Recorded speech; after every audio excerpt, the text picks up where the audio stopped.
Այսօր ամբողջ օրը դատական նիստերի էի եւ չէի հասցնում մտնել ու պատմել Հայկ Եղիյանի հետ երեք կատարվածի մասին,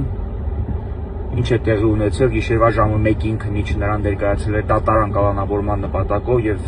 մինչեւ մոտավոր ժամը 5-ը ուսադեմը դատանը քննարկում էր նրան կալանավորելու հարցը։ Հայկը դատական նիստի ընթացքում վատացավ, շտապօգնության մեքենա ներկայացավ, պարզվեց, որ նա ունի շատ ծանր հիվանդություն, ընդ որում հիվանդությունների շարք, որոնց մասին խոսել չեմ ցանկանում, ելնելով նրա բժշկական տվյալներից,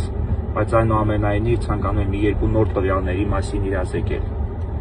Նախ ցանկանում էի խոսել այն մասին, ինչի համար է Հայկ Եղիյանին առաջադրված մեղադրանք։ Սկզբում, եթե տարածված էր այն